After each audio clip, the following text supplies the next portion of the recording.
de Xangô é enredo, é rede, mora em nossos corações. Pedra de Xangô é enredo, é rede, mora em nossos corações. Também chamada de Zazi Sogo, interpretando as conexões. Fala de Jangola, de Jejinabu, som de ataques de toda a nação. Está de Jangola, de Jejinabu, som de ataques de todas as nações, moradas de índios e quilombolas, a nossa união faz a diferença.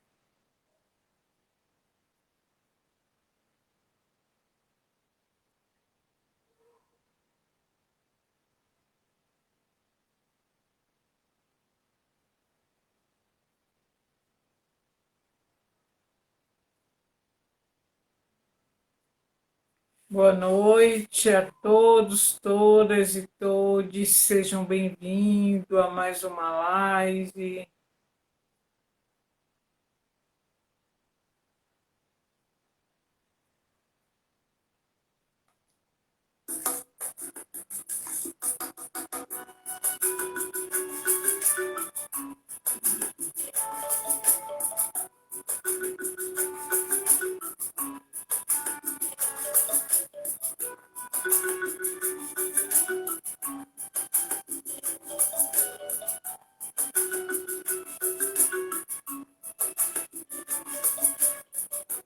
Pedra de Xangô é enredo, é rede, mora em nossos corações. Pedra de Xangô é enredo, é rede, mora em nossos corações. Também chamada de Zazi Sogo, interpretando as conexões. Tá de Jangola, de Jejinabu, som de ataques de toda a nação. Tá de Jangola, de Jejinabu, som de ataques de todas as nações, moradas de índios e quilombolas, a nossa união faz a diferença.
Sejam bem-vindos a mais uma live Pedra de Xangô, tecendo redes. Estamos aqui convidando a nossa entrevistada de hoje,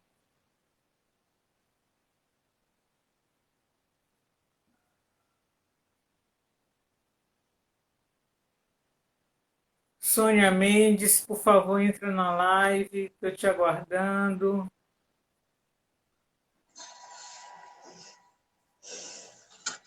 Aê, boa noite.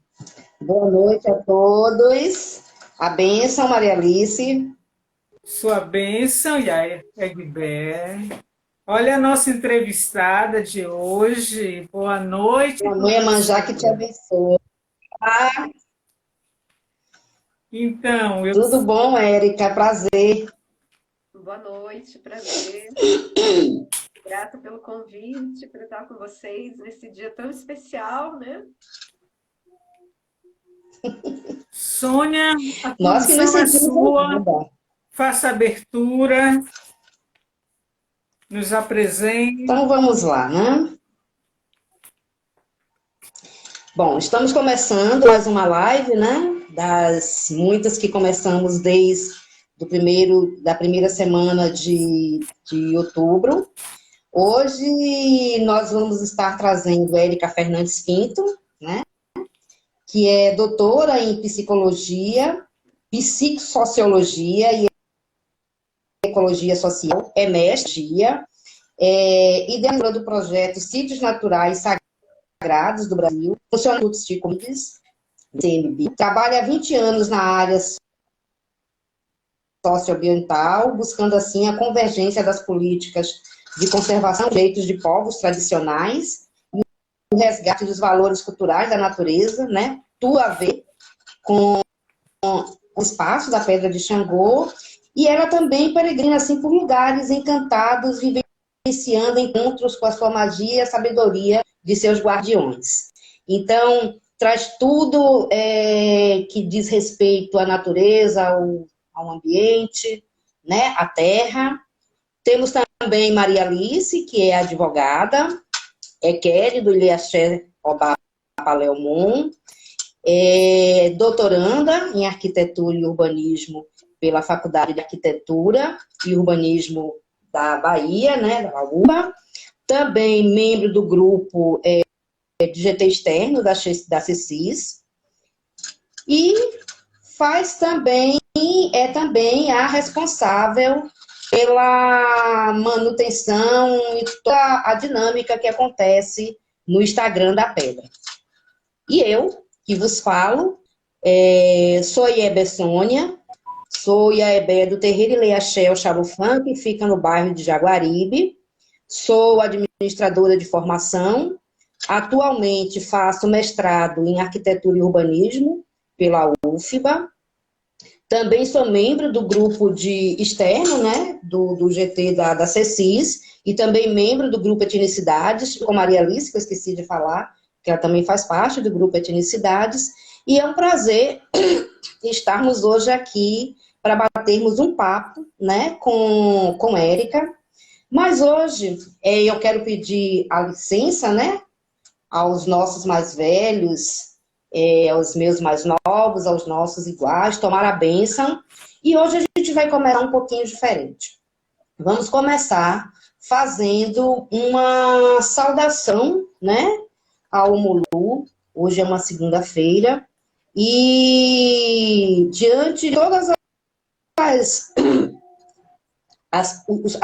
problemas, são há quase 2 anos por conta da Covid, ele é quem tem nos valido e é a quem nós temos pedido, assim, muito agor para que mais vidas não sejam perdidas, né? Então, eu vou fazer uma reza, uma adurá ao Molu, para poder darmos início ao nosso bate-papo. Vou tomar só uma aguinha para dar uma aliviada na garganta.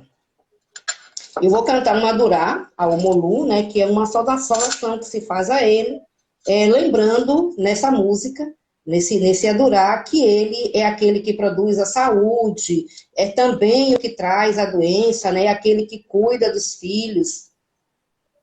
Eu depois vou deixar a tradução aí no coisa da live. Vamos lá. O Molu, Ibonibona Zue, o Molu, Ibonibona Zue, é como Vodum Macetou, é como Vodum Nagê, Jone Leonanã, Jone Leonanã, que maior, nanã que maior que um alodê. Fele, fele, mimba, um loa, junsum, aê. Mere, mere, Lui Leici. Mere, mere, Lui Leici. É um simbi, mere, mere, ossum, laê. É um simbi, mere, mere, ossum, laê. O balatum zoe, obi, ossum. O balatum zoe, obi, ossum. Ialoni, Otua Cobabi, Arruncó, Cacabetó, Otuzue. Baralé Sorran, Lê Sorran, Baratuzue, Obiosum. Esse Adurá, para Omolu, né? Ele quer dizer o seguinte: Omolu, senhor da quintura, Omolu, sempre febril, produz saúde, educa o filho, Vodum macetou. Vodum educa o filho castigando. Nanã, ele é capaz de provocar queimaduras, ele é capaz de provocar queimaduras. Nanã se enche de alegria. Nanã, ele se enche de alegria do lado de fora. És capaz de fazer definhar em vida, a junsum até secar. Habilmente ele enche a nossa casa de escravos. Habilmente ele enche nossa casa de escravos. Primeiramente o erguemos, habilmente, Oxu que cobre a terra. Primeiramente o erguemos, habilmente, Oxu que cobre a terra. Rei que nasceu como o sol, pai do vermelho. Rei que nasceu como o sol, pai do vermelho neste dia. Doença, infelicidade, sofrimento, tosse, dificuldades, aflição. Suplico-lhe diariamente, Pai do Vermelho, Rei do corpo, suplico-lhe rastejando. Rei do corpo, suplico-lhe rastejando diretamente, Pai do Vermelho. A Totô, né, que ele mesmo nos dê caminho, né, induza nesse nosso bate-papo, falando um pouco sobre um espaço que é de total domínio de Omolu. E com isso, Érica, eu gostaria de começar o nosso bate-papo pedindo a você que nos falasse um pouquinho sobre o que significa os valores culturais da natureza e depois você fizesse um pequeno resumo do que seriam as unidades de conservação, só para que algumas pessoas entendam, que algumas pessoas ouvem falar, mas não entendem o que é. Obrigada, Sônia. Obrigada, Maria Alice, aí, pelo convite. Eu trabalho na área ambiental, como vocês apresentaram, já há vários anos, e as políticas de conservação da natureza, elas reproduzem esse processo de separação, né, que ocorreu na nossa história entre cultura e natureza, entre sociedade e natureza. Então, as políticas de conservação, tradicionalmente, elas foram instituídas excluindo o ser humano, independente do seu modo de vida, independente das suas relações culturais, independente da sua cosmovisão, como se toda interação humana com a natureza fosse uma forma de degradação. E isso tem muitos reflexos, né, na nossa história. Quando a gente fala de valores culturais da natureza, é um trabalho de reconhecimento, antes de mais nada, dos vínculos que existem entre as pessoas, os lugares e a natureza.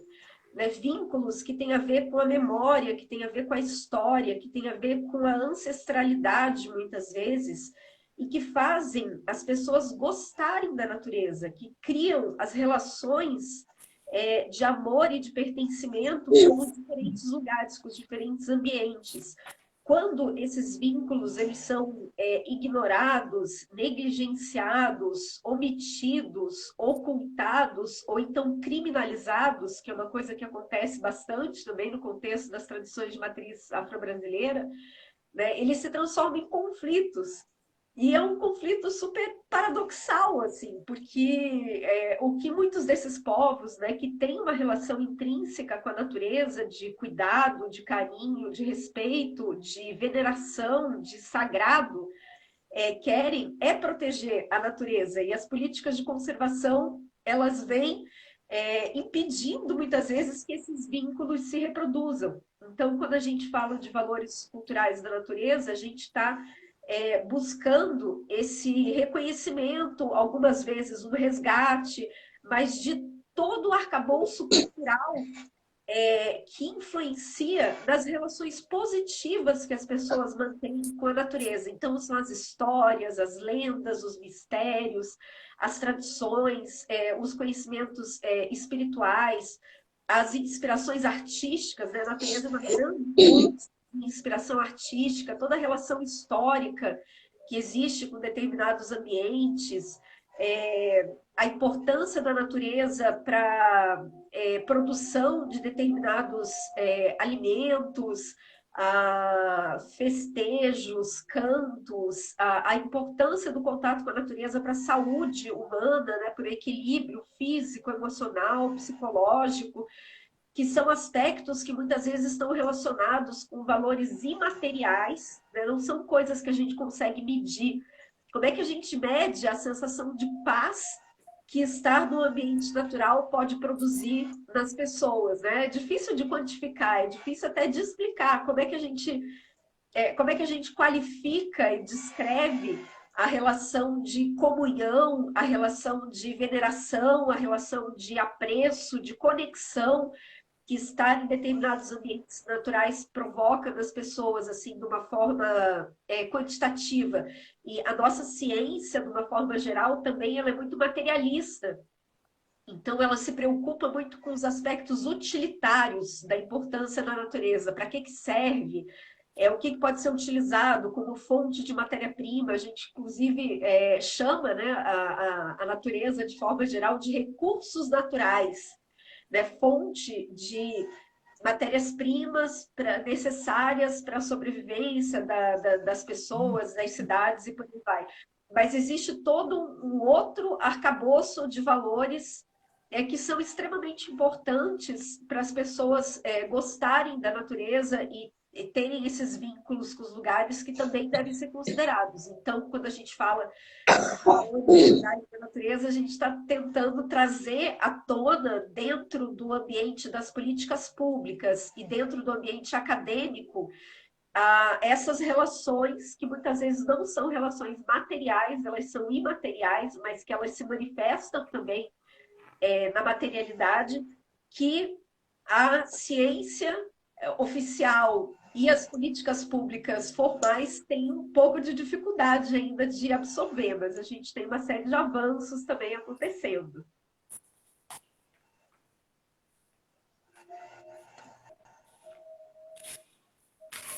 Continuo. Alice? Sou eu agora? Se me deixar falando aqui, eu fico falando 3 Alice? dias. Uhum. Érica, você Sim, poderia isso. dar exemplos de valores culturais da natureza nas unidades de conservação? São inúmeros. A gente está trabalhando com 10 tipologias diferentes de valores culturais da natureza. Começa pela questão dos aspectos perceptivos, a questão de estar, né, em contato com determinadas paisagens, em contato com as matas, com os rios, com as cachoeiras, despertar sentimentos como paz, tranquilidade, sensação de conexão, de comunhão. Isso são valores que muitas vezes não são considerados, tem pouca coisa escrita sobre isso, e é tão importante para as pessoas, é o que motiva a maior parte das pessoas a buscar o contato com os ambientes naturais, e isso poucas vezes é considerado nas políticas públicas, na gestão de unidades de conservação, que a gente vai estar falando um pouquinho mais daqui a pouco. A questão dos valores históricos também, né? A gente cresceu no mundo, né? Posso falar por mim, onde a gente aprendeu a história da nossa nação e a história do mundo a partir de um viés daquilo que foi contado pelos colonizadores. Então, a gente sabe muito pouco sobre a história dos povos originários, por exemplo, no caso do Brasil, né, chamados povos indígenas, e também dos povos de matriz africana que foram trazidos forçadamente aqui, né, para o nosso continente, e que, assim, a grande maioria das pessoas, e eu me enquadro nisso, né, assim, eu sou um exemplo disso, a gente cresce sem ter a menor noção da história e da importância que esses povos têm na formação da nossa nação. Né? E a gente está precisando, as políticas públicas que buscam esse reconhecimento, elas são muito recentes e elas demoram um pouco, né, para serem internalizadas também na educação, na própria academia, né, nas pesquisas e nas políticas públicas também. Então, assim, esqueci um pouco tua pergunta, rebobina aí para mim. Exemplos de valores culturais da natureza. Valores culturais. Então, quando a gente fala de valores históricos, muitas vezes a gente fala só dos valores relacionados com a história da colonização. Parece que o mundo começou com a chegada dos primeiros europeus no continente e os documentos oficiais, tanto dos parques, das unidades de conservação, como também, às vezes, dos municípios, dos estados, eles falam de uma história contada a partir de um único ponto de vista. Então, nesse trabalho, a gente busca chamar atenção para a importância de considerar outros pontos de vista, né, de outros povos, de outras culturas que também fizeram parte dessa história e têm as suas relações com esses ambientes. A questão de inspiração artística, né? A gente tem tantas coisas lindas e maravilhosas que são produzidas pelos seres humanos a partir da inspiração que vem da natureza. Isso inclui obras artísticas como pinturas, esculturas, também a parte musical, né, que é extremamente rica, e os povos de matriz africana trazem isso de uma forma muito forte e de uma forma muito bela, né? Assim, os cantos que nos contam histórias sobre a natureza e sobre as relações humanas com a natureza, que transmitem conhecimentos muito profundos para quem se permite conhecer um pouco desse universo, adentrar nesse mundo. E a questão dos valores espirituais também, né, que a natureza desperta e traz associada em diferentes tradições, tem diferentes formas de perceber a natureza como sagrada. Para alguns povos, para algumas tradições, a natureza é só um pano de fundo para a sacralidade, mas para outros povos há uma relação indissociável, né, entre natureza e espiritualidade, que é o caso dos povos de matriz afro-brasileira e também dos povos indígenas. Não tem como separar a espiritualidade desses povos da natureza, né, porque as divindades são as próprias forças da natureza. E isso é muito pouco trabalhado, muito pouco conhecido, muito pouco considerado, muito pouco respeitado ainda no contexto da gestão das unidades de conservação, das políticas, né, que são implementadas nesse sentido. A gente tem também a questão do conhecimento científico, que é gerado a partir da natureza, né? Quantas grandes descobertas que transformaram a história da humanidade vieram de naturalistas que viajaram por algumas paisagens super conhecidas do Brasil, e às vezes essas histórias são esquecidas. E os povos originários também que habitam essas áreas, ou que habitaram no passado e que foram exterminados pelo processo de colonização, eles deixaram todo um legado presente nesses territórios. E esse legado, muitas vezes, ele é ocultado propositalmente, né, como uma forma de trabalhar a natureza como se ela fosse uma coisa apartada, né, dos seres humanos. Então, a gente tem um dever assim grande de reconhecer essas relações étnicas, essas relações de pertencimento, essas relações identitárias que existem com relação à natureza. Aí um outro tipo de valor cultural da natureza também são os produtos que advêm da nossa sociobiodiversidade. A gente tem uma riqueza enorme de plantas medicinais, de plantas alimentares, né? A gente tem hoje um problema mundial de ter uma cadeia de alimentação pautada em poucos produtos, que são pouco nutritivos, e a gente tem uma abundância de plantas alimentares que são extremamente nutritivas, que vêm da nossa natureza e que elas só são encontradas onde a gente conserva as matas originárias, né? E por aí vai. E também a questão do artesanato, quantas artes belíssimas são feitas a partir de conhecimentos muito profundos do manejo dos ambientes naturais, né? E isso também muitas vezes não é valorizado, é uma riqueza incrível, assim, porque envolve conhecimentos, sabedorias, tanto do manejo dos ambientes naturais, como também da elaboração, né, dos materiais naturais até chegar no produto final, que muitos desses conhecimentos estão ameaçados de extinção, tanto quanto algumas espécies da fauna e da flora estão ameaçadas de extinção. Esses conhecimentos sobre o manejo e sobre a utilização sustentável da natureza também estão ameaçados de extinção.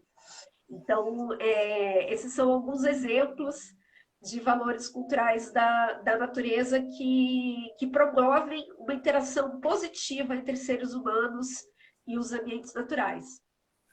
Érica, ele E me diga uma coisa, o que que você acha que levam as pessoas a se importarem hoje com a natureza? O que você acha que o quê? Que leva as pessoas a se importarem com a natureza? Eu acho, assim, pegando meu próprio exemplo, né, que, assim, por mais que a gente tente chamar atenção para a importância das espécies que estão ameaçadas de extinção, da questão dos serviços ambientais, do avanço da degradação no planeta, da questão da poluição, o que faz as pessoas realmente se sensibilizarem a cuidar da natureza, a se importar com a natureza, é quando a relação ela desperta emoções, ela desperta sentimentos. E os valores culturais, eles têm esse poder de evocar das pessoas sentimentos e emoções que vão trazer, vão fazer elas olharem a natureza de uma forma diferente. Hoje a gente tem paisagens naturais dentro de parques, por exemplo, que são muito conhecidas, que muita gente visita, vai lá, tira uma selfie para botar no Instagram, né, e coisa e tal, mas a pessoa vai lá, visita e sai de lá, tipo, igual, né? Nada mudou, ela só colocou uma foto no Instagram, fez uma viagem e não vivenciou uma experiência diferente. Mas quando a gente dá oportunidade, ou quando as pessoas criam as suas oportunidades de conhecer comunidades tradicionais, de conhecer a natureza a partir dos olhos, né, dos povos indígenas, de ter contato com essas culturas, de ouvir as histórias que estão por trás dessas paisagens, aquilo toca não só a mente, né, toca também o coração. E as pessoas passam a se importar com esses lugares e a se importar com esse cuidado de uma forma diferente do que somente apreciar a beleza estética das paisagens. Então, assim, essa questão dos valores culturais, né, busca trazer à tona a importância da gente considerar as relações afetivas também, que são questões subjetivas, elas não são mensuráveis, como eu falei anteriormente, né? E a nossa ciência e também a nossa forma de fazer gestão da natureza foi muito tecnificada e separou a objetividade da subjetividade, separou a razão da emoção, separou a ciência da religião. E eu acho que é nesse encontro que a gente desperta nós mesmos, né, para esse olhar diferenciado para com a natureza e também ajuda a despertar outras pessoas para terem esse olhar. E os povos e as tradições que não perderam esse olhar, eles guardam as chaves para promover isso, né, para a gente reaprender a olhar a natureza com esses outros olhos, né, e olhar também com os olhos do coração. Daí a importância da valorização também dos povos que têm essas cosmovisões interligadas e vinculadas às paisagens naturais de uma outra forma. Érica, no cenário internacional, como é que esse tema está sendo tratado? Valores culturais da natureza. E por que aqui dizem que é pouco conhecido? No cenário internacional, já faz pelo menos uns 30 anos que esse tema veio à tona, né? E ele tem sido responsável por uma grande mudança de paradigma nas políticas de conservação da natureza. O grande marco do início desse debate no plano internacional foi um Congresso Mundial de Conservação que aconteceu em Durban, na África do Sul, e que não por acaso esse foi o primeiro congresso que teve participação de povos indígenas, porque até então você não tinha participação de populações locais, de comunidades locais, de povos indígenas, de povos originários nesse debate sobre conservação. E quando esses povos tiveram a oportunidade de participar desses eventos e de colocar não só a sua cara, mas também a sua voz nessa discussão, eles foram quebrando vários paradigmas que estavam instituídos dentro do movimento de conservação da natureza. E aí, a partir disso, vários processos foram sendo deflagrados, inclusive uma investigação mais aprofundada sobre os vínculos entre valores culturais e espirituais e as áreas protegidas e a conservação da natureza. E isso vem vindo num crescente, realmente, a cada evento internacional. Assim, esse tema ganha uma proporção maior do último Congresso Mundial de Conservação da Natureza, por exemplo, que foi no Havaí em 2016. A relação entre espiritualidade e conservação da natureza, que aqui no Brasil parece um negócio bem esquisito, assim, da gente falar, ainda, né? Ainda é uma coisa que soa meio estranha. Qual a relação entre espiritualidade e conservação da natureza? Esse foi um dos temas chaves desse evento mundial sobre conservação da natureza. Teve mesas redondas com lideranças espirituais de várias tradições, de várias partes do mundo, falando sobre a sua percepção de integração entre seres humanos e natureza. E o Brasil participa muito pouco dessa discussão internacional, ao mesmo tempo que o Brasil é um dos países mais importantes no cenário econômico mundial, isso é um fato, né? Tem uma pequena participação de brasileiros no debate internacional sobre conservação da natureza. Então, políticas que já estão bastante avançadas internacionalmente e que o Brasil é signatário dessas políticas, porque ele assinou lá o compromisso com esses tratados internacionais, com essas convenções, são pouco conhecidas aqui no nosso país. E como são pouco conhecidas, elas também são pouco utilizadas. Então, uma das coisas que eu tento fazer no meu trabalho também essa ponte entre o que acontece aqui no Brasil e o debate internacional, tanto para que o debate internacional conheça o cenário brasileiro, que é riquíssimo, né? Assim, a gente tem coisas, uma variedade, assim, uma heterogeneidade de povos, de culturas, que pouquíssimos países do mundo têm algo parecido com o que o Brasil tem de diversidade, não só ambiental, mas também de diversidade cultural, de diversidade religiosa. E aí também trazer para o Brasil essas políticas internacionais que têm respaldado a proteção de lugares sagrados, por exemplo, no mundo todo, e que aqui ainda são pouco conhecidas e pouco utilizadas. Érica, você falou aí que o Brasil é signatário desses tratados ou convenções, certo? Recentemente, assistimos aqui em Salvador a Lagoa do Abaeté receber uma estação elevatória de esgotos. A Lagoa do Abaeté é um sítio natural sagrado conhecido internacionalmente, tem memória, mistérios, encantos e segredos. O que fazer quando as políticas ambientais em nossa cidade, em nosso país, não são respeitadas? A quem recorrer internacionalmente? O que fazer? Que instrumento que podemos fazer para salvaguardar nossos sítios naturais sagrados? Qual o caminho?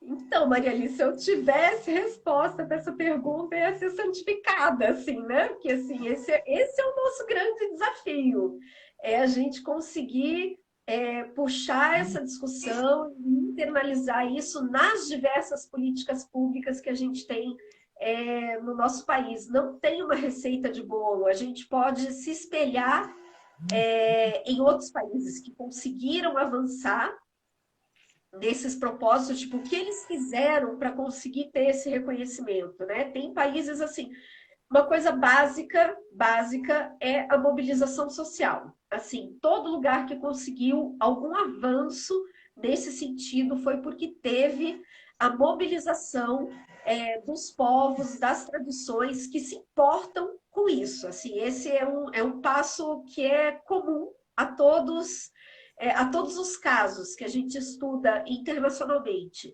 Uma outra questão muito importante é a aliança desses movimentos com outros grupos sociais.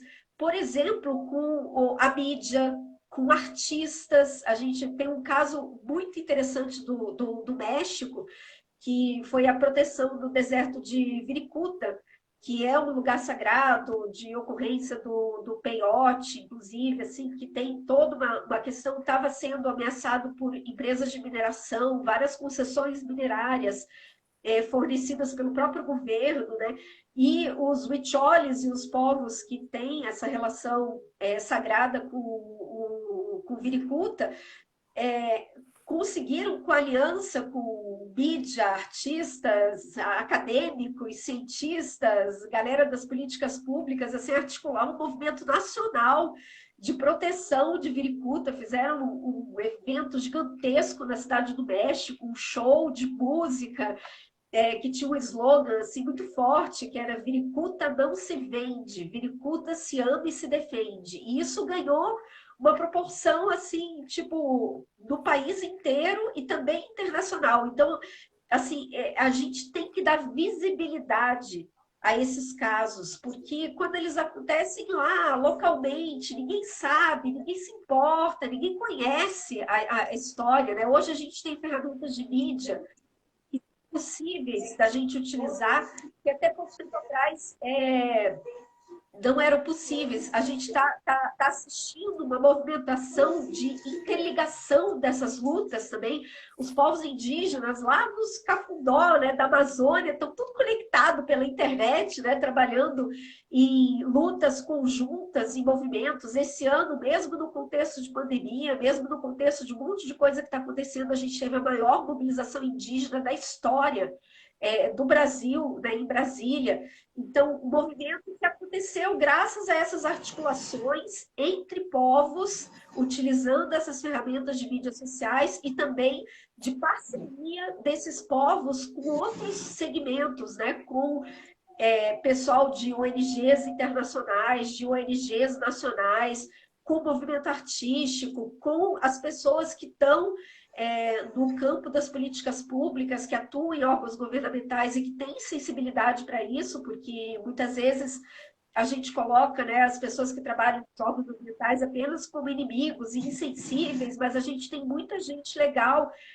trabalhando nesses órgãos que têm sensibilidade, que têm abertura e que podem ser aliados nessas causas. Então, a questão é realmente dar as mãos para dar visibilidade a essas questões e isso ganhar uma massa crítica no nosso país, porque quando a questão está lá localizada, escondida, é muito fácil de passar por cima, né? Mas quando o negócio ganha uma proporção que sai, né, do local, aí já não é tão fácil passar por cima. E a gente tem as políticas de patrimônio cultural, são as que são mais utilizadas no momento, mas a criação de parques tem sido utilizada em alguns casos, né, para proteger esses lugares, para proteger essas áreas, parques municipais, parques estaduais, parques federais, o tombamento, o registro como bem cultural.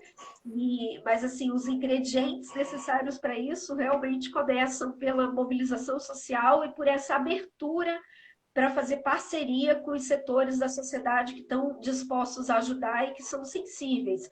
E os povos indígenas são um exemplo assim, disso, porque enquanto estava cada um na sua, escondido lá no seu quadrado, sofrendo com as agruras, né, da forma como as nossas políticas tratam esses grupos sociais, ou tirando suas terras e tal, ou quando reconhece alguma coisa, ligando esses povos a políticas assistencialistas que não favorecem o empoderamento, pouca coisa aconteceu. Mas quando esses povos começam a sair dos seus territórios, a vir para as cidades, a mostrar a sua cultura, a mostrar a sua força, a mostrar a sua beleza, o negócio começa a se transformar e esse movimento vai ganhando força, né? Assim, então, isso acho que é o mais importante, assim, que são os ingredientes que a gente vê que outros países o que foi dando visibilidade, lutar para ter políticas públicas adequadas para esses grupos, adequadas para os diversos contextos, que reconheçam essas questões culturais e materiais que estão relacionadas com as áreas, né, e não só o valor monetário que elas têm, o valor de uso que elas têm, mas também esses significados imemoriais que estão por trás desses territórios. É um processo que não é fácil e que ele demanda realmente alianças com diversos setores da sociedade e não com um único, né? Assim, a gente realmente tem que dar as mãos e cada um dentro daquilo que está ao seu alcance. Hoje a gente tem, por exemplo, cineastas, pessoas que fazem documentários, fazendo trabalhos incríveis, inclusive treinando gente das próprias comunidades a registrar suas lutas, suas percepções, suas histórias, porque isso vai gerando um movimento de despertar. A gente precisa que a nossa sociedade, de uma forma geral, desperte para a importância dessas coisas. E se a gente tem um sistema educacional, se a gente tem um sistema sociopolítico que gerou a invisibilidade desses povos, a gente tem que construir algo diferente que dê visibilidade a essas lutas, a esses valores, a essas causas, e especialmente a essa beleza, a essa força, né, que os povos carregam. Sônia?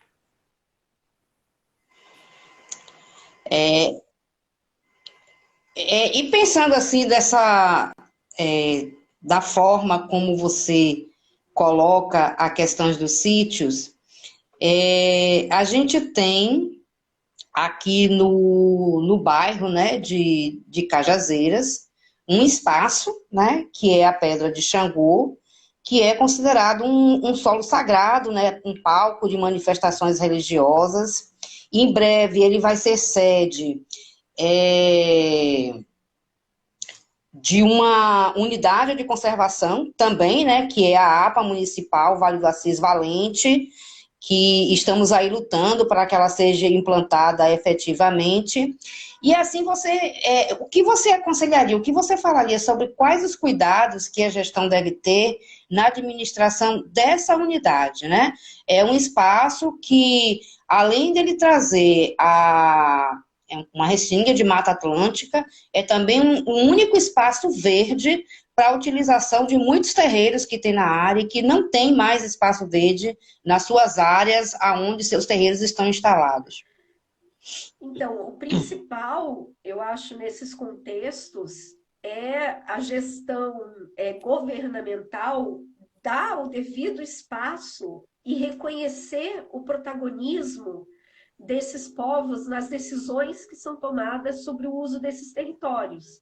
Então, implementar realmente processos dialógicos, participativos, mas não participativo de ir lá e ouvir o que a comunidade tem a dizer, mas empoderar realmente a comunidade a tomar as decisões sobre o que acontece naquele espaço, buscando a conciliação entre as necessidades de proteção da natureza com os valores culturais que aquelas áreas apresentam, porque é um equívoco também a gente achar que as práticas culturais são sempre benéficas para a proteção da natureza. A gente tem uma série de práticas culturais, inclusive práticas religiosas, que causam, sim, degradação da natureza. E isso tem que ser, às vezes, administrado, manejado, transformado, modificado, mas a gente transforma, modifica a partir do diálogo com os grupos que exercem essas práticas, e não criminalizando elas e colocando na clandestinidade. Então,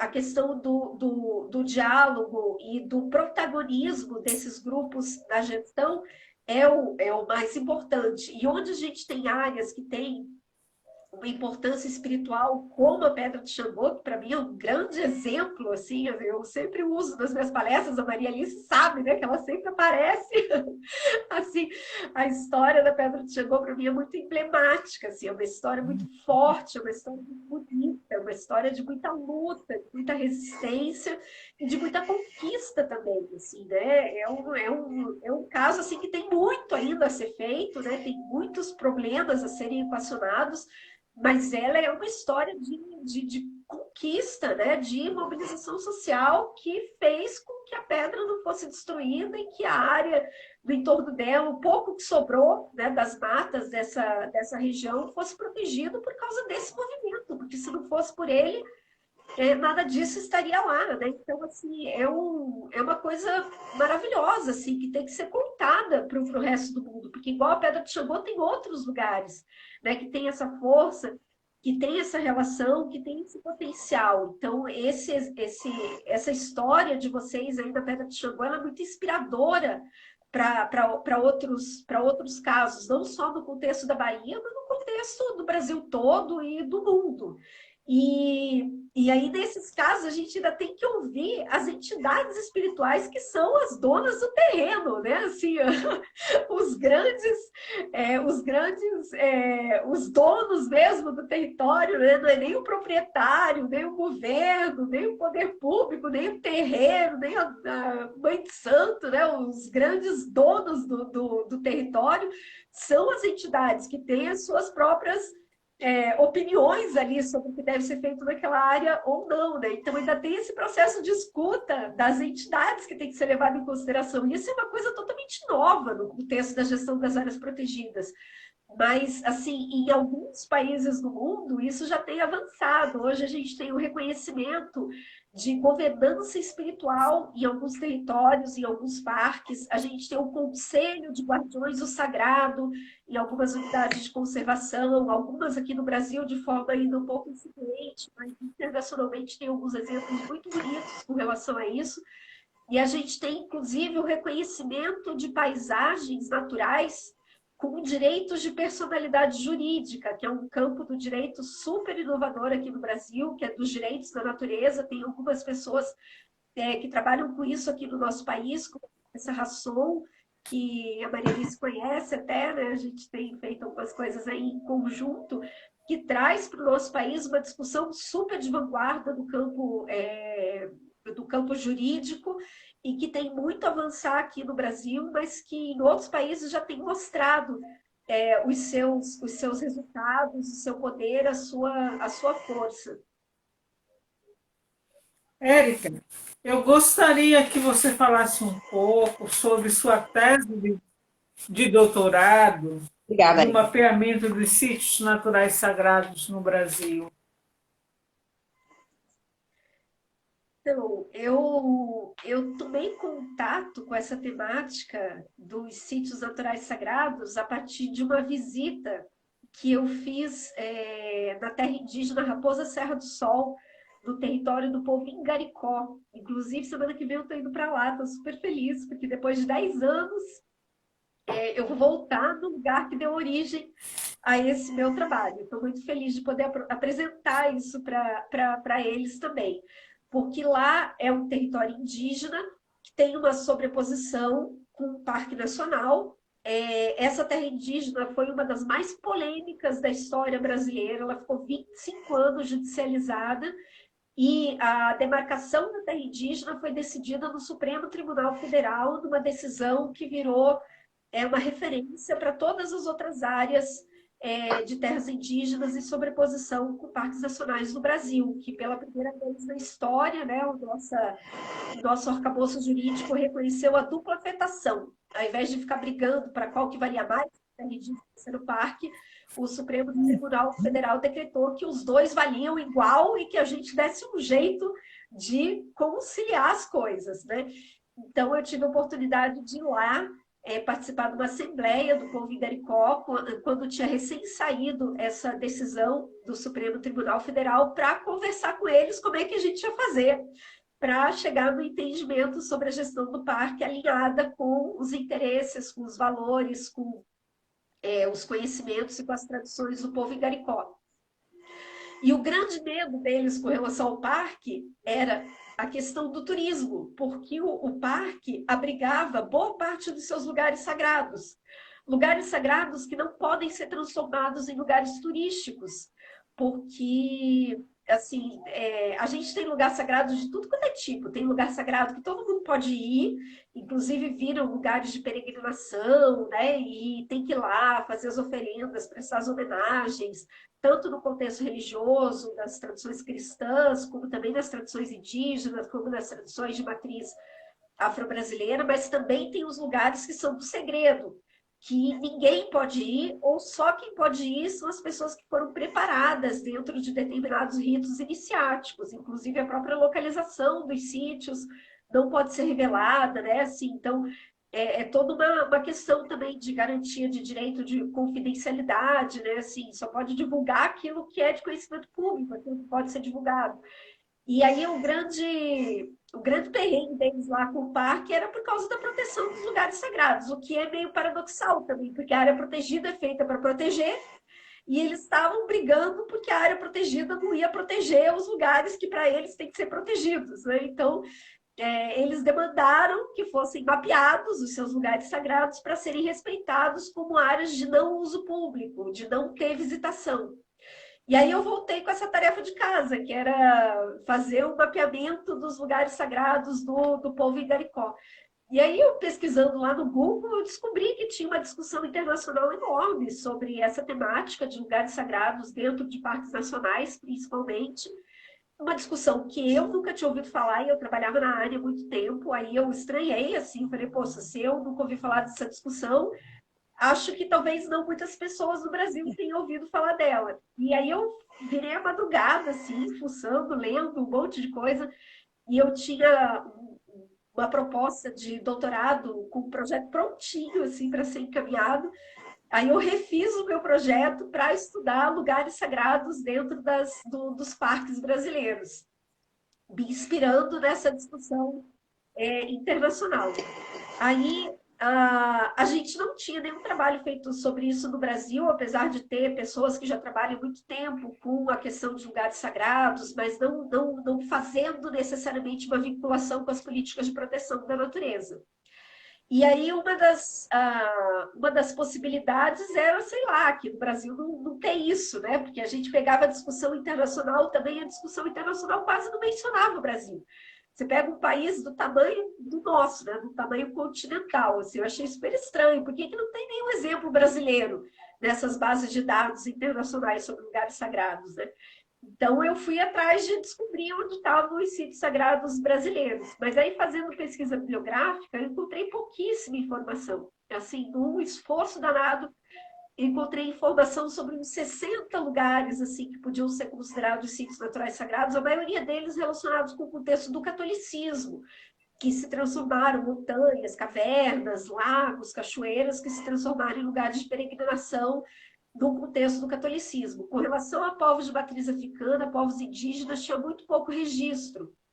E aí eu fui fazendo o levantamento a partir daí, não só de informação acadêmica, mas também informação de internet, informação de pessoas que iam me contando e compartilhando, informação de revista, de jornal, de música, de fontes variadas, e aí isso foi ampliando a lista de sítios sagrados. Quando eu concluí a minha tese, eu tinha encontrado 550 sítios naturais sagrados no Brasil. Hoje o nosso banco de dados já tem mais de 1.000 registrados, assim, mostrando que isso é uma coisa muito presente no nosso território, ainda que a gente não tenha nenhuma política pública falando sobre isso, ou algumas hoje até falam. né? Na época não tinha nenhuma, mas hoje já tem algumas que falam. E ainda que a própria academia não estudasse esse fenômeno estava presente e era uma coisa importante para muitos grupos sociais. Aí eu fui estudar as razões da invisibilidade desse tema dentro da gestão pública, né? Uma coisa que está presente em quase todos os parques nacionais. Quase todos os parques nacionais têm lugares sagrados. Eu até agora não achei nenhum que não tenha. Eu não posso dizer que todos têm, porque eu não pesquisei todos ainda. Mas todos os que eu pesquisei têm algum lugar sagrado. E aí, por que isso não era considerado? Aí eu fiz uma investigação das razões da invisibilidade desse tema. E uma das razões principais, centrais, que estão no pano de fundo de tudo, é essa separação entre natureza e cultura. Se a natureza só pode ter planta e bicho, e o ser humano é algo que inevitavelmente degrada a natureza, e quando eu crio uma unidade de conservação, eu nego qualquer tipo de relação humana com essa área, né? E só quero protegê-la de qualquer ação humana, é lógico que você não vai reconhecer as relações culturais que existem com essa área. Então, esse é o ponto, tipo, número 1 do problema, essa separação entre sociedade e natureza, entre cultura e natureza. Mas aí tem várias outras, né? No caso, são 23 razões que eu fui destrinchando assim, a partir de entrevistas com pessoas que trabalham na gestão pública, entrevistas com lideranças dos movimentos sociais e tal. E aí tem várias questões envolvidas, né? Mas no contexto dos povos de matriz afro-brasileira, isso perpassa muito a questão da estigmatização da religiosidade desses grupos culturais, que, assim, eu não sou nem a pessoa mais adequada para falar disso, né? Porque vocês convivem com isso diariamente, né? Mesmo em cidades como Salvador, que tem uma maioria de uma população de descendência africana, ainda enfrenta muito preconceito, são muito estereotipados, né? Tem muita discriminação, e se essa discriminação acontece com as pessoas, acontece também com seus valores culturais, acontece também com a sua religiosidade. E isso é muito forte ainda no Brasil, apesar de tantos anos, né, que já se passaram desde que a gente foi tendo mudanças de políticas. Então, isso é um processo que está em construção, em andamento, e eu acho que todos os órgãos públicos, e eu trabalho no órgão público, né, eu trabalho no Instituto Chico Mendes de Conservação da Natureza e luto por isso diariamente, assim, que é o papel de todos os órgãos de governo, trabalhar para alterar esse cenário. Não é um papel exclusivo lá da Fundação Palmares, dos órgãos que têm como bandeira, né, como missão, trabalhar políticas de afirmação para esses grupos sociais, mas isso é algo que cabe a todas as instâncias governamentais e que cabe a todas as pessoas que realizam pesquisas, que cabe a toda a sociedade de uma forma geral, não a um grupo ou outro em particular.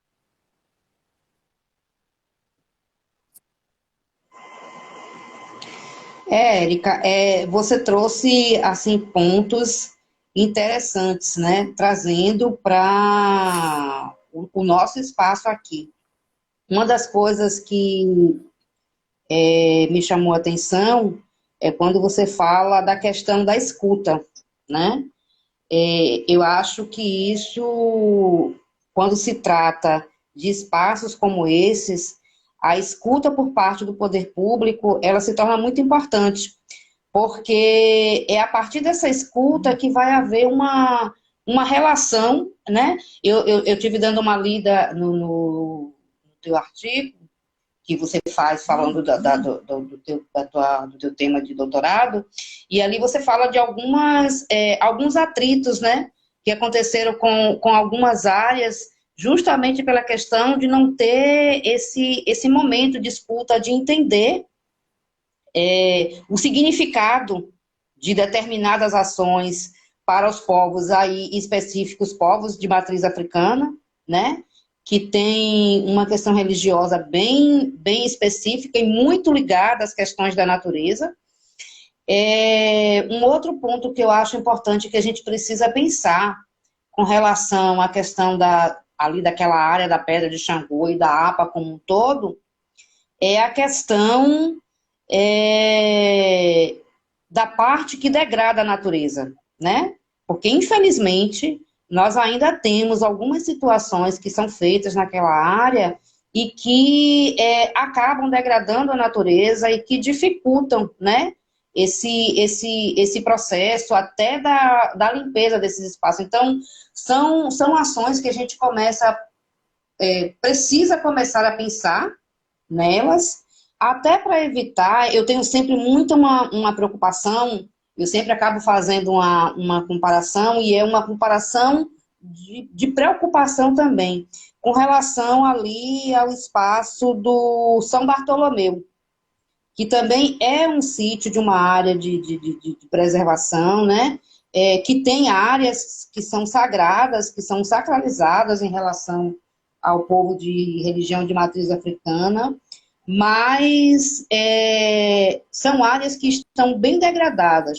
Eu acho que houve uma grande degradação, algumas coisas, por parte do próprio povo de Axé, e na grande maioria, pela total falta de respeito, pela simbologia que aquele espaço traz para o povo de matriz africana, e a gente vê que a maioria das cachoeiras que tem ali hoje estão contaminadas.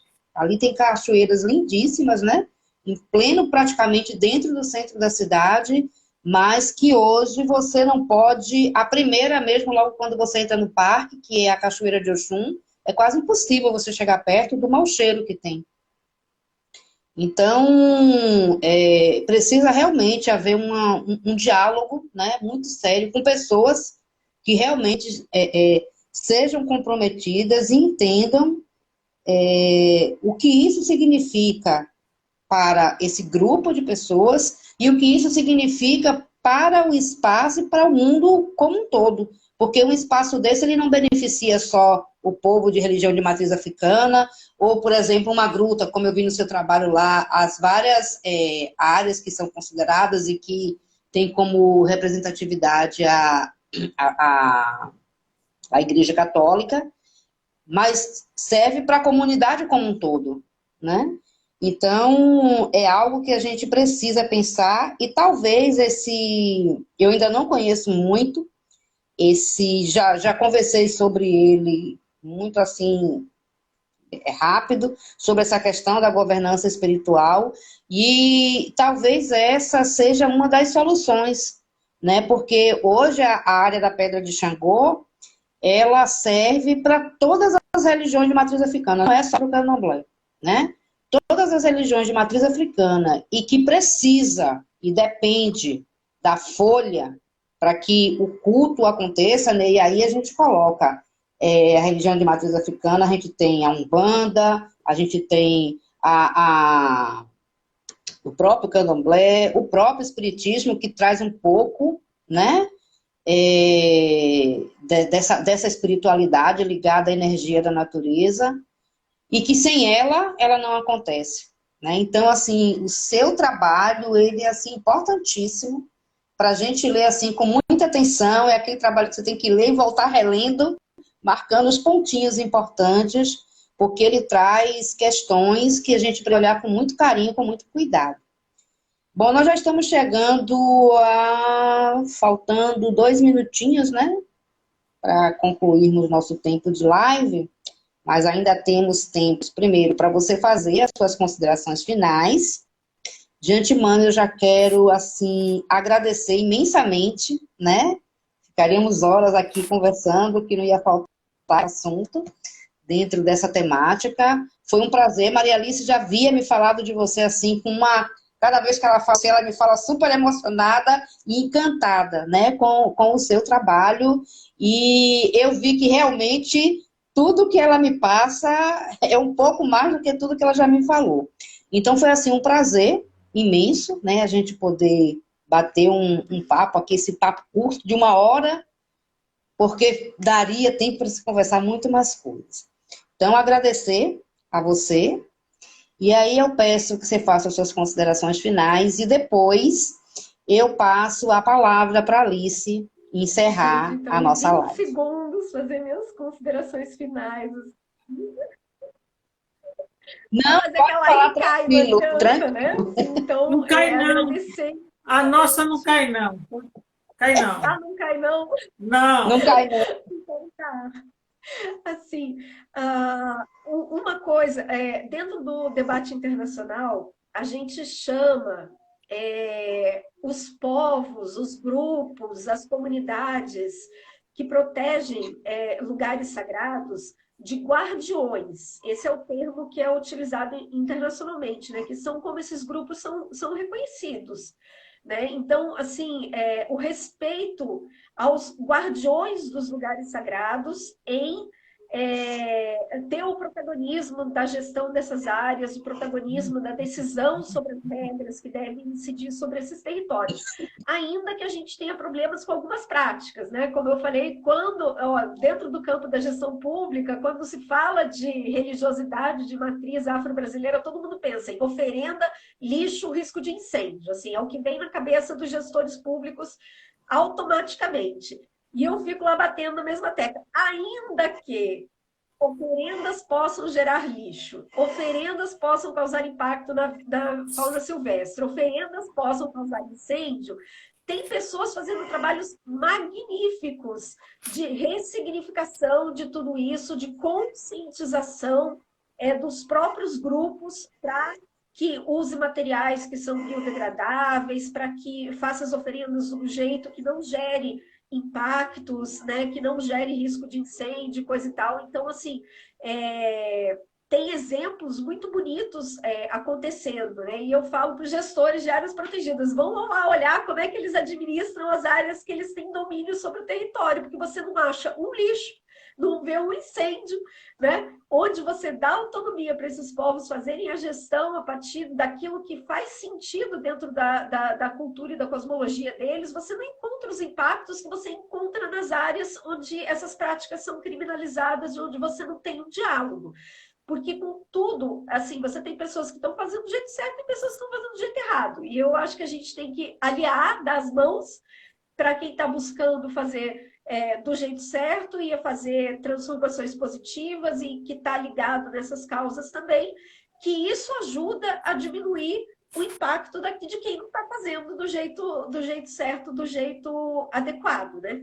E o que muitos desses povos que são reconhecidos como guardiões de lugares sagrados trazem à tona é que que isso que eles estão fazendo, né, ao proteger determinadas áreas, ao falar dos valores culturais que aquelas áreas têm, dos valores espirituais, essas áreas também são pontos energéticos planetários, elas têm toda uma questão de ancoramento de energia que não é importante só para o grupo social que reconhece aquela área como sagrada. Eles estão, na verdade, prestando um serviço que é para toda a humanidade, porque esses lugares são fundamentais para manter o equilíbrio planetário.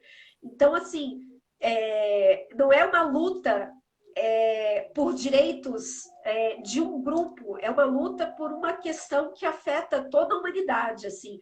E isso tem sido reconhecido por essas políticas internacionais e assim, esse movimento tem crescido, né? Alianças têm se fortalecido nesse sentido.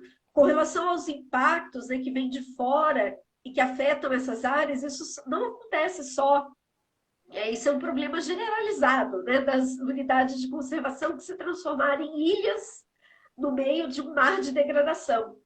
E aí é um processo de construção, realmente, de políticas públicas que essas áreas possam ser irradiadoras de uma visão diferenciada de natureza, que elas possam servir não só como uma amostra de algo que sobrou, mas como um elemento, um farol que ilumina uma forma diferenciada de se relacionar com a natureza e que inspira as pessoas, o poder público, a agir de forma diferente, a ter mais cuidado, né, com os rios, com as matas, com as fontes de poluição. Então, são processos realmente que a gente está inserido aí, vivenciando e trabalhando em conjunto para tentar transformar.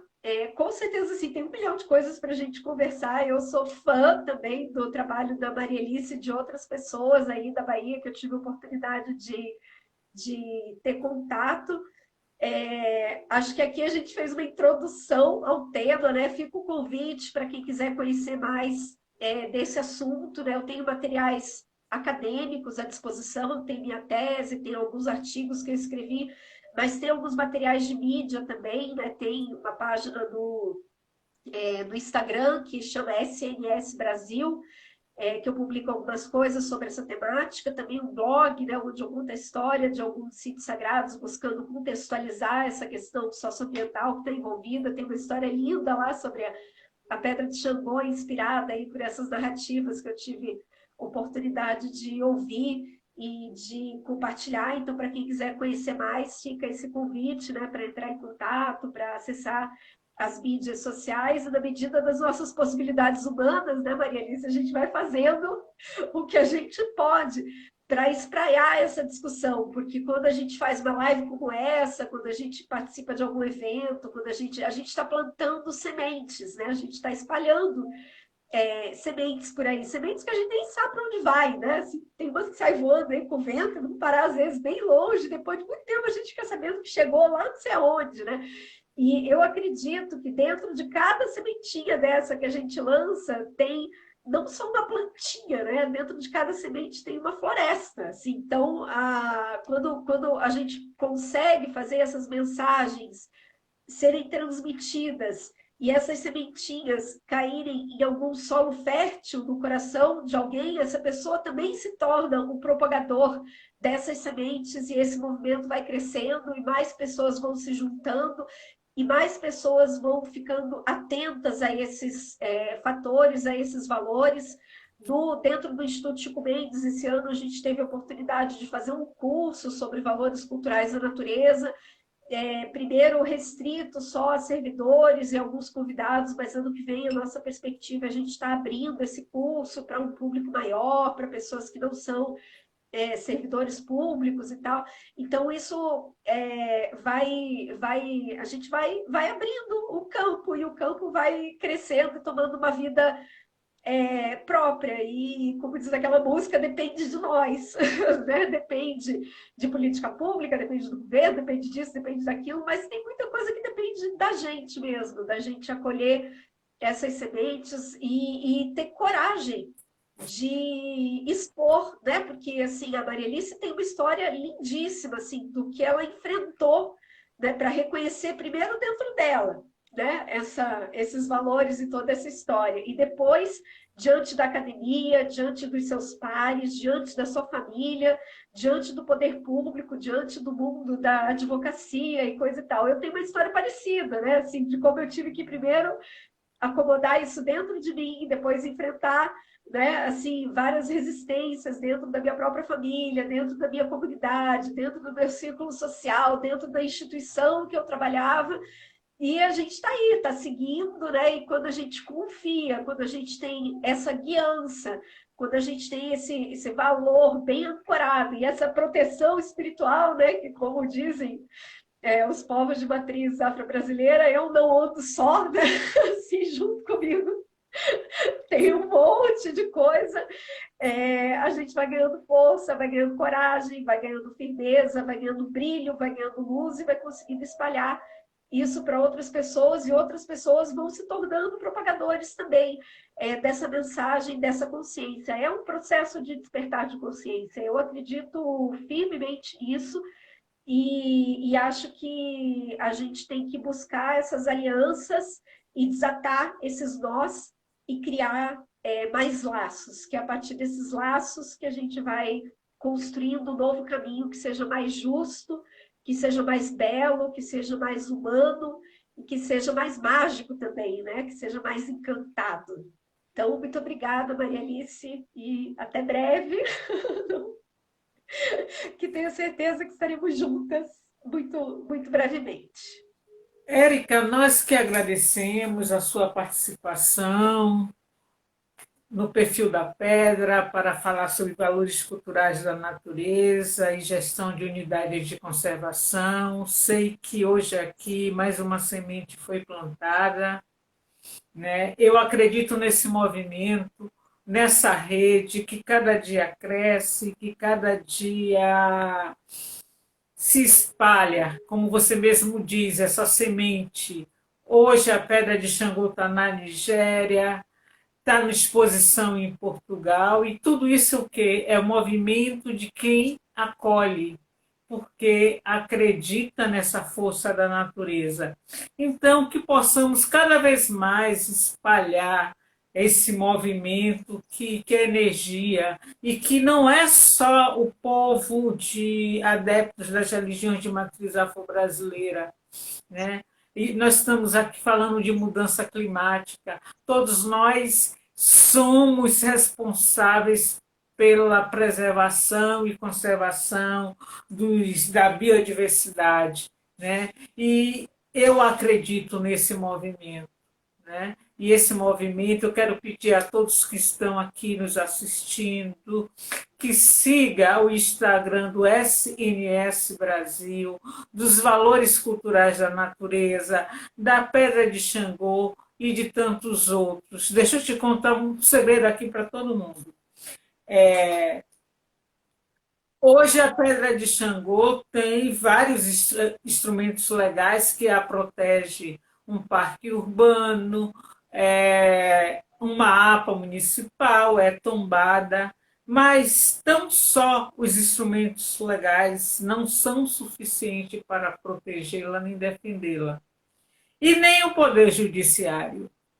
Então, quando eu fui para a rede, botei a cara e saí pegando todas as contas, Twitter, Facebook, site, Instagram, eu disse, a Pedra de Xangô não é minha, não é de ninguém, é do mundo. E o mundo vai conhecer a Pedra de Xangô e vai ajudar a defender a Pedra de Xangô.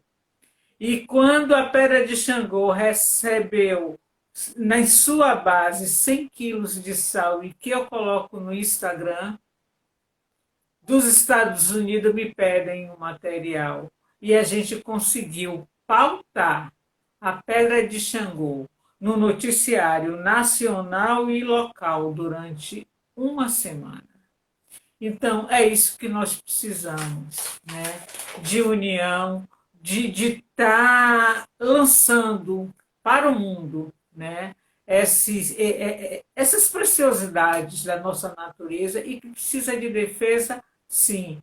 Então, Érica, eu quero mais uma semente você plantou aqui hoje, e eu sei que essa semente vai espalhar. Eu acho que é mudança de paradigma, né? Vai espalhar para todo canto, né? Para Salvador, para a Bahia, para o Brasil e para o mundo também. Aqui as pessoas estão elogiando a sua fala, brilhante, e você é brilhante, brilha sempre, que os encantados, né, te dê cada dia mais força para você seguir em frente nessa luta que deve ser de todos nós, de todas as pessoas, né? Defender a natureza, porque nós somos interdependentes, não estamos separados. Então, muito obrigado, um beijo grande, estamos aqui, sempre juntas, e vamos levar para todo canto, né, os valores culturais da natureza, citar os sítios naturais sagrados, que tem muitos, e acredito que muitos ainda você irá encontrar. Muito obrigada mesmo. Tchau, tchau. Meu pai Xangô. Obrigada. Axé. Obrigada a todos que ficaram, acompanharam, e na quinta-feira tem mais outro tema aqui que vai ser muito bom. Conto com a presença de todos vocês. Tchau, tchau.